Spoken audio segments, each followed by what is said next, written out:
Hi, welcome to valuationpodcast.com, a podcast and video series about all things related to business and valuation. My name is Melissa Gragg, and I'm a business valuation expert in St. Louis, Missouri. I have the pleasure of interviewing Alina Rivera today. She is a CPA, a forensic accountant, and valuation expert in Puerto Rico. But you've actually been helping some companies develop a recovery plan. So is it too late to even consider coming up with a plan of how to deal with this? No, actually, it's never too late for a recovery plan.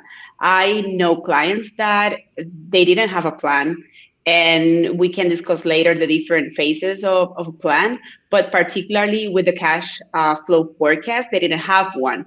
So, in the example that we discussed before, I have this particular client that they have just one client, big client, a large company, and they are asking for a lot of inventory. So now they are going to negotiate with suppliers credit facilities because they don't have enough cash flow. So now that 13-week cash flow forecast that is part of a recovery plan is really important. So if you didn't have it before, now it's more important than ever because you need, especially that first phase of a recovery plan, you need your 13-week cash flow. And I think it's kind of, when we hear a recovery plan, we think of a fancy word.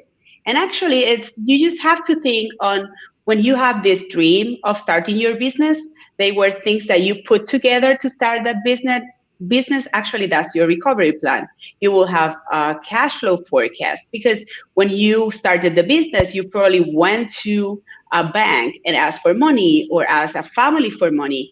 So you will tell them how you're going to spend that money, especially because you don't know how many revenues you or sales you're going to have at the beginning. And then you will have that cash flow, but you will put together a strategic plan. And that strategic plan is your dream. Oh, I'm going to sell this, or I'm going to have a restaurant, and this is the way I'm going to do it. I'm going to put this desk, and I'm going to sell in this particular way. So that's your strategic plan. And then the third item in a recovery plan is your operational plan. Okay, I'm going to sell doors. How I'm gonna do it? Okay, I'm gonna engage a third party, or I'm gonna do with my employees or independent contractors. And that operational plan is gonna allow you to actually implement that strategic plan. And once you have that, then you prepare your forecast. Okay, I have this plan. This is the way I'm going to do it. And now I'm going to look at the future, and this is what I'm planning to sell. And that's the difference. I think a lot of clients have, kind of questions because they say, oh, I have a budget. But probably when you have a forecast of your P&L, your income statement, what you're going to sell, where are going to be your costs. But cash flow is different.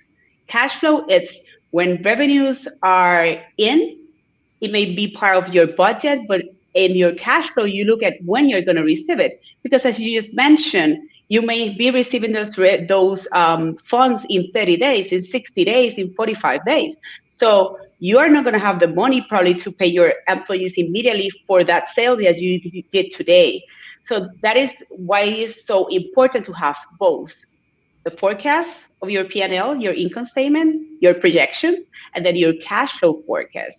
And then one of the things that we see, and it's important, particularly a recovery plan, is, let's talk about COVID. And here in Puerto Rico, as you may know, we are, we have had in the past year a lot of things. So if you don't have a recovery plan, now is the time. Not only because of COVID, we are just in the peak season of in the peak of the hurricane season.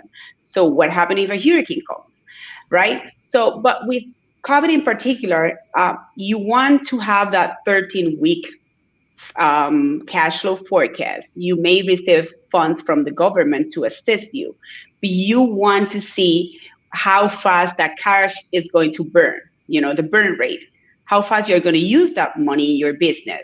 So maybe you can tell that in the next 3 months, you will not have enough cash. Then now that you have your cash flow forecast, you know that, so you can prepare. And then that's the next step on the recovery plan. You will look for your credit facilities. You will do a funding review. Let's see if I will have enough money to survive, but at the end to thrive, to make sure I don't close my business. And it may not be going to a bank.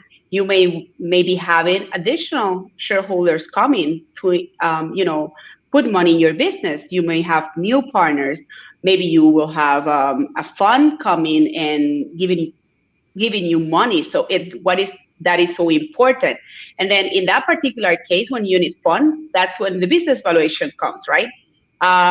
Someone that is coming to you and is going to invest in your business. It can be a bank, it can be a fund, it can be a third, whoever it is. They are going to ask for a business valuation, and that business valuation is going to incorporate all those elements together, and then you can look for those additional funds. And then the last item in the recovery plan is the contingent plan. Why? What happens if A doesn't happen? You need to go back and change what I'm going to do. So those are the different areas on a recovery plan, and I think it's never late. It's just going back to basics, because usually business owner and small and medium businesses, they have it all in here. So now you have to put it in paper and make sure that all the people that assist you in your company, they know about this. They give you input. I can't assist my clients with this, but actually the way to go is, okay, tell me about what are you thinking about during your night? Why you cannot fall asleep? Because usually those are the things that you are going to address while preparing this recovery plan. They know, the business owner, there is no one better to know about the business than the business owner and the people that work there.